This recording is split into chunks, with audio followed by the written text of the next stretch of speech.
Hi, Nick Osborne here, and I want to talk about the role of silence and pauses in conversation, in conversational writing and copywriting.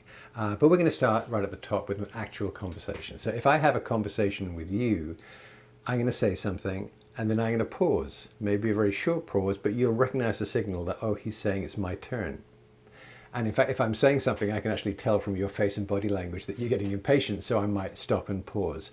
But taking turns is fundamental to conversation. And we know, like when we have a really bad conversation, it's because the other person doesn't want to take turns and they just keep talking, and they do not stop because they know that a pause or a silence could indicate to me that, oh, it's my turn. So silence and pauses are fundamental to good conversation. All right, so let's now take this into the world of writing, and we're going to take one step into away from a spoken conversation, which would be a conversation, say, with a texting app like Facebook Messenger. And let's say I am a chatbot for an e-commerce store, a shoe store, and as the chatbot, I say, "Are you looking for dress shoes?"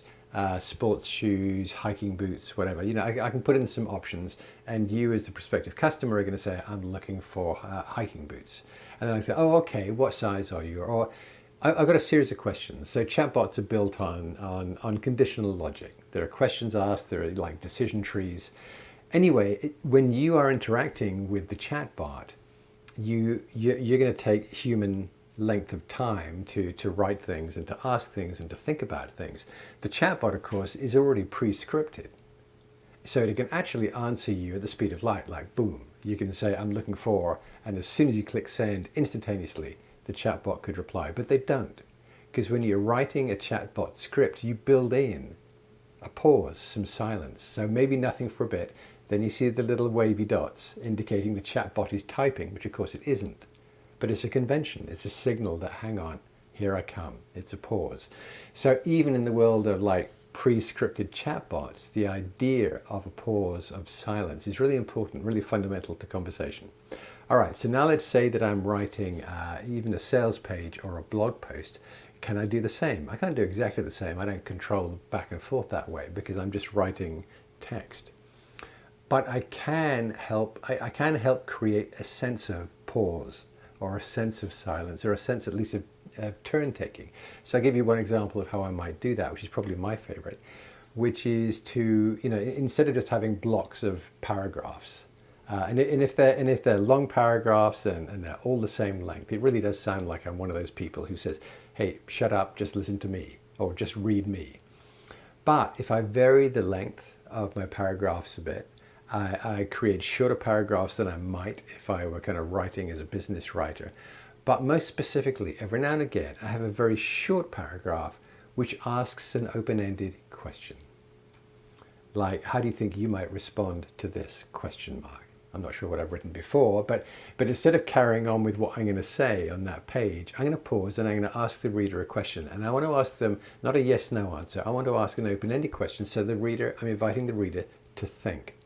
Now, if I can do something like that on a regular basis down the page, then I'm building that sense of back and forth. I'm not just writing at the reader, at the reader, at the reader.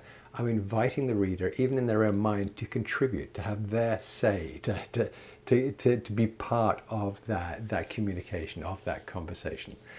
So that is a kind of long way of saying that I use questions or in some way stimulate, or I may say, not just a question, I may say, imagine for a moment a starlit night with blah, blah, blah. Maybe I'm selling a resort package.